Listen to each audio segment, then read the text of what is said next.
and they'll find maybe now they can be more than just friends. Oh, she's back in this life, and it feels so right. Maybe this time, maybe this time, maybe this time, love won't end. Guys, welcome to my YouTube channel. This is Kuya Potpot Vlog at meron tayong isang reaction video po, no, mga kalingap. Ito po yung bagong million views po na bagong beneficiary ni Kalingap Rab na si Krista, no?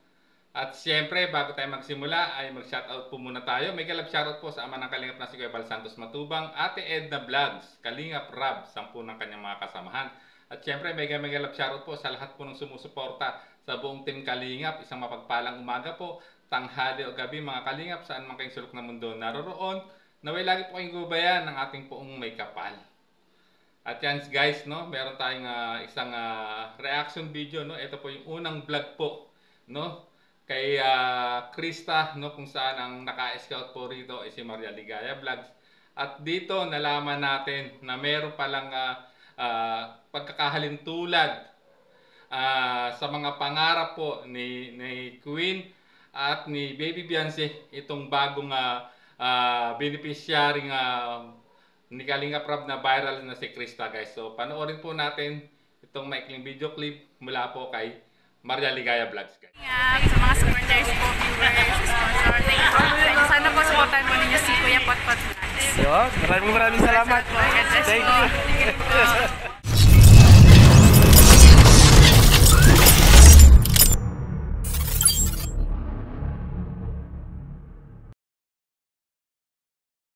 So, ayan, meron po tayong bagong nakilala. Ayan, ano nga pangalan mo, be? Krista po. Krista? Ayan, ito po si Krista. Ano po, nabalitaan po natin na si Krista sumasali po sa mga singing contest. Totoo ba yun, Krista? Opo. Oo nga, kasi kanina narinig ko nga rin na at nakita ko yung sample mo. Ayan. So, ilang taon ka na, Krista? 14 years old po. 14 years old. Nag-aaral ka pa? Yes po. Saan ka nag-aaral? Sa Basod National High School po. Grade, ano yan? Grade 9. Grade 9. Ayan. So, kumusta yung pag-aaral mo, Krista? Mabuti naman po. Okay naman. Ayan. Nag-aaral ka naman ng mabuti. Siyempre po. Ayan. Matataas din ba yung grades mo? Ganyan? Opo, matataas po.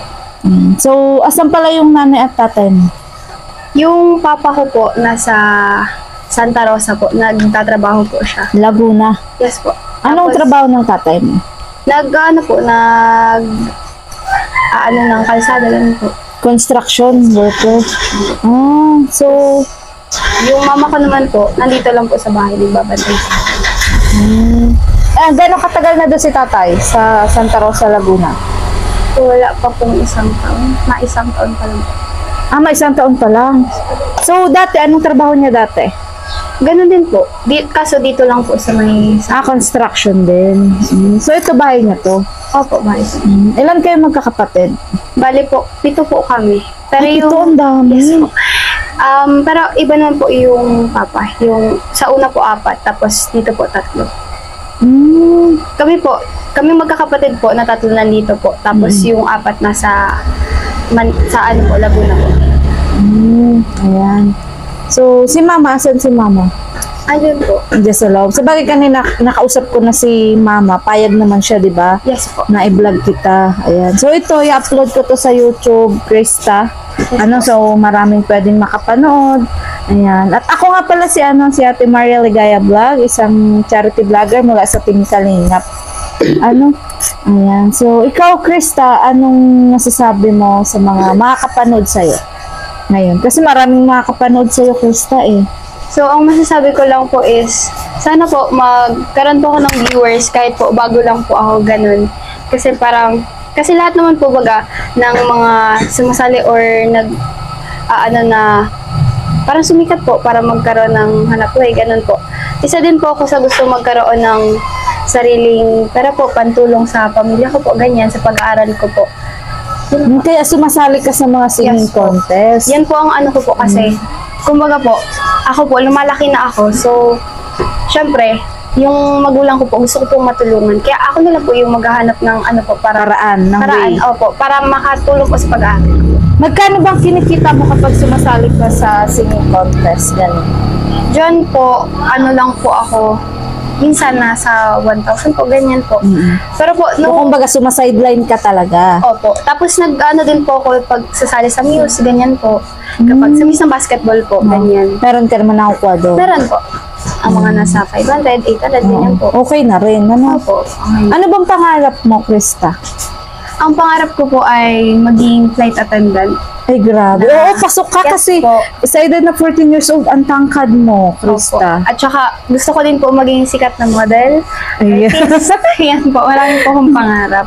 Ay, grabe. So, napansin ko nga sa'yo, sanay kang humarap sa maraming tao. Yes po, sanay po akong humarap. Hindi ka nahiya? Hindi po. Oh, Kasi po, para sa akin, ang ano ko po kapag gumaharap po ako sa maraming tao, parang ini-invite ko sila na parang ano, na hindi po sila mahiya. Kumbaga, para sa pangarap po, ganun. Ayan. Oh, ang galing mo sumagot, Krista. Sanay na sanay ka talaga sa siguro sa school ganyan ka din. Mahilig ka Ganyan po sumali talaga. Opo. sa mga program. Ngayon pong darating na September po, magkakaroon po ng singing contest or BNHS Got Talent po. So, sali po ulit ako. Sasali ka ulit. Pero naranasan mo na ba na sa pagsali-sali mo sa mga contest, naranasan mo na ba na matalo ka? Opo. Pero kahit po matalo man po ako, go lang ako ng go kasi hindi naman po kasi masasabi na kapag nanalo, nasumali ka, mananalo ka agad, ganun po. Lahat naman po pinaghihirapan. Yan. Ay, grabe. Iba talaga yung mga sagutan mo, Krista. Nabilib na ako kasi yun nga, lalo na nung nakita kita na kumanta. Sabi ko, may pangarap tong batang to, may may future. Ayan. At yan guys, no? At nalaman natin kung bago pa naging magkaroon ng million views at mapunta kay Kalinga Prab, itong si Krista, ito po ang nakaunang vlog po sa kanya ni Maria Ligaya Vlogs, kung saan nalaman niya ang kwento ng buhay ni Krista na may halintulad natin, no, sa kina Queen at kay Beyonce, na dito nalaman natin na madiskarte itong batang 14 years old na si Krista, tulad po ni Queen, no, at ni Beyonce, madiskarte, no, kung si Queen ay sumasali no, sa beauty contest, sa pagmo-modeling, at si Beyonce ay nakikilabada para kumita, para may makatulong sa pamilya at may pambaon, at sumali rin, no, naging muse din sa isang basketball liga sa kanilang lugar. Ito namang si Krista, guys, nalaman natin na may talent din, no, na sumasali, no, sa singing contest, no. Itong si Krista, lumalaban siya, at nalaman din natin na si Krista ay sumasali rin din sa pagmumuse, no, sa kanilang school, no, diyan sa Basod na kalugar na ngayon po ni Beyonce, kasi alam natin na si Beyonce ay 'di ba, nalipat na ng bahay, no, doon na po sa may Basod. At dito, no, talagang grabe itong yung pagsisikap po ni Krista, no, na makapagtapos ng pag-aaral tulad po ni Queen at tulad po ni Beyonce, no. Talagang halos magkakahalintulad sila ng istorya. Para sa akin, mga kalingap, disclaimer lang po, no, hindi ko naman sila pinagkukumpara as no, kundi yung kanilang dedikasyon, no, yung determinasyon nila na maabot yung mga pangarap nila, ay nakita ko rin po dito kay Krista, no, sa pagtatanong po ni Maria Ligaya Vlogs, kung saan talagang nakapayan na interview niya. At ito nga po ang naka-scout, no, bago po ito ma-vlog po ni Kalingap Tata, na trending din po, no, kay Kalingap Tata, at nailipat na po, no, kay Kalingap Prab, na mas magiging mapapabuti lalo or makakamit niya itong mga pangarap niya, dahil naipasa na siya kay Kalingap Prab, at no, na-vlog po ni Kalingap Prab. At dito, 'di ba, nalaman din natin sa first vlog po ni Kalingap Prab na kung ano pa yung isa pa sa pinagkakaabalahan niya, yung pag-aalaga po ng baboy, no, kung saan binisita po no, doon po sa binisita ni Kalingap Rab, kasama po si Maria Ligaya at si Kalingap Tata. At doon nga rin po na napahanga, no, nang nalaman niyang mahusay ding pong kumanta.